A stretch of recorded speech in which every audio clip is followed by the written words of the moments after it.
વાવ અને થરાદ પંથકના ખેડૂત આગેવાન દોલાભાઈ ખાગડાએ આગાહીકાર અંબાલાલ પટેલની આગાહીઓ ઉપર સવાલ ઉઠાવતા વિજ્ઞાન જાથાના જયંત પંડ્યાના નિવેદનને સખત શબ્દોમાં વખોડી કાઢી ખેડૂતોનો આક્રોશ ઠાલવ્યો છે। જ્યારે આધુનિક ટેકનોલોજી અને કરોડોના સેટેલાઇટો પણ હવામાનની ચોક્કસ માહિતી આપવામાં થાપ ખાઈ જાય છે, ત્યારે વર્ષોના અનુભવ અને ખગોળશાસ્ત્રના આધારે સચોટ આગાહી કરતા અંબાલાલ કાકા ખેડૂતોના સાચા તારણહાર સાબિત થયા છે। પરંતુ હમણાંથી અંધશ્રદ્ધા દૂર કરવાના નામે લાઇમલાઇટમાં આવવા મત્તા વિજ્ઞાન જાથાના જયંત પંડ્યાએ અંબાલાલ પટેલની આગાહીઓને ખોટી ઠેરવવાની નકામી ટિપ્પણી કરી છે, જેના કારણે સરહદી વાવ અને થરાદ પંથકના જગતના તાતમાં ભારે રોષ ફાટી નીકળ્યો છે। વાવ થરાદના અગ્રણી ખેડૂત આગેવાન દોલાભાઈ ખાગડાએ અંબાલાલ કાકાની આગાહીઓ પર અટૂટ ભરોસો વ્યક્ત કરતા સણસણતો સવાલ કર્યો છે કે વિજ્ઞાન જાથાવાળા કઈ હેસિયતથી આ વડીલ પર આંગળી ચીંધી રહ્યા છે। છેલ્લા 5 વર્ષના ઇતિહાસ પર નજર કરીએ તો જ્યારે પણ કુદરતી આફતો, કમોસમી વરસાદ કે વિનાશક વાવાઝોડું આવ્યું છે, ત્યારે અંબાલાલ કાકાની આગોતરી ચેતવણીના કારણે જ લાખો ખેડૂતો પોતાના કિંમતી પાક અને પશુઓના સૂકા ઘાસચારાને પલળતો કે બગડતો બચાવી શક્યા છે। ખેડૂતો તો પોતાના સામાજિક કે દીકરા-દીકરીઓના લગ્ન પ્રસંગો નક્કી કરતા પહેલા પણ અંબાલાલ કાકાની સલાહ લે છે, જેથી કમોસમી વરસાદમાં મંડપો ઉડવાની કે કરોડોના નુકસાન થવાની આફતમાંથી બચી શકાય। ખેડૂત આગેવાન સ્પષ્ટ કહે છે કે તેમને વિજ્ઞાન જાથાની પ્રવૃત્તિઓ સામે કોઈ વાંધો નથી, પણ વર્ષોથી ખેડૂતોના હિતમાં જેમની વેણ સાચા પડ્યા છે, તેવા પ્રકૃતિના અસલી વૈજ્ઞાનિક અને ખગોળશાસ્ત્રી અંબાલાલ પટેલ વિરુદ્ધ આવી પાયાવિહોણી ટિપ્પણીઓ કરીને જગતના તાતના અતૂટ વિશ્વાસને તોડવાનો આ ગંદો ખેલ હવે વાવ થરાદનો ખેડૂત ક્યારેય સાંખી લેવાનો નથી। વિજ્ઞાન જાથાનો જયંત પંડ્યા જે છે એમનું કહેવું એવું છે કે અંબાલાલને એ પરેશ ગૌસ્વામીને આ હવામાન જે નિષ્ણાતો છે એ આગાહીઓ આમનામ કરી દે છે, ખોટી કરે છે।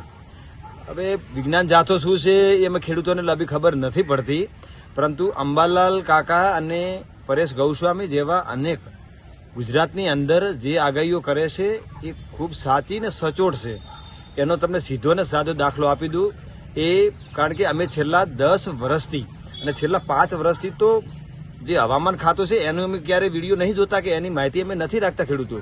અંબાલાલ કાકા અને પરેશ ગૌસ્વામી જ્યારે બોલે છે ત્યારે અમે સાંભળીએ છીએ ને એના એ આગાહીના લીધે, એ તારીખને એ સમયના લીધે અમે ખેતીની અંદર વાવેતર કરવાનું હોય કે હાર્વેસ્ટિંગ કરવાનું હોય કે થ્રેસર બુક કટિંગ કરવાનું હોય, કાપણી કરવાની હોય, તો સંપૂર્ણ એમના ભરોસે અમે 5 વર્ષથી ખેતી કરીએ છીએ। હજુ સુધી અમારે એ પાક ક્યારે પલળ્યો નથી।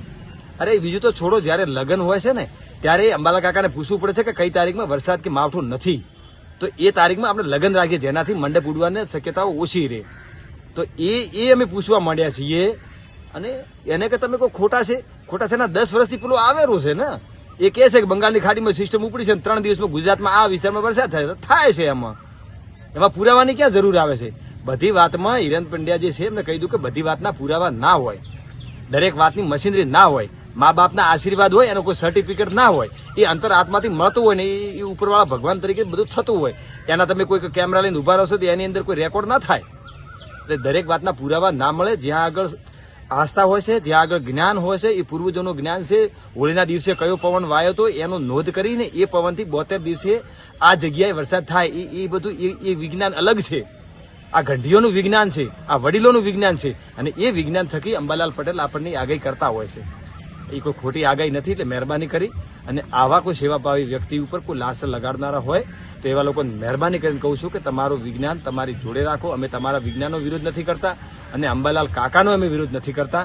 તમે બંને જગ્યા બંને સાચા છો, પણ એકબીજાને પુરાવાની જરૂર નથી હોતી। હવામાન ખાતાની આગાહી છેલ્લા 10 વર્ષથી જે રીતે આવે છે એના પ્રમાણે અંબાલાલ કાકાની જે આગાહી આવે ને એના હિસાબે અમે વાવણી બી કરીએ છીએ, એના હિસાબે અમે વાવણી રોકી પી દઈએ ને કરી પી દઈએ। અંબાલાલ કાકાની જે આગાહી આવે છે, પરેશભાઈ ગૌસ્વામીની જે આગાહી આવે સચોટ જ નીકળે છે। અમે હવામાન ખાતાની આગાહી તો નથી જોતા, એના પહેલા અંબાલાલ કાકાની આગાહી જોતા હોઈએ છીએ।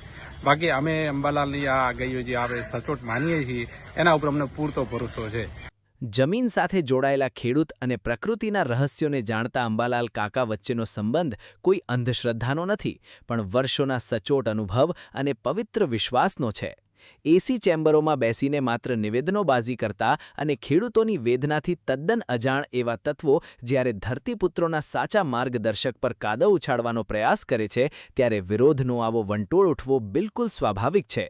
વિજ્ઞાન જાથાએ અંધશ્રદ્ધાના નામે સસ્તી પબ્લિસિટી મેળવવાનું પ્લેટફોર્મ છોડીને વાસ્તવિકતા સ્વીકારવી પડશે કે અંબાલાલ કાકાની વાણી એ વિજ્ઞાન કરતાં પણ વધુ ખેડૂતોના વ્યવહારિક જીવનમાં સાચી ઠરી છે અને આ સનાતન સત્યને પડકારવાની ગુસ્તાખી કરનારાઓને સરહદના ખેડૂતોએ બરાબરનો પાઠ ભણાવી દીધો છે.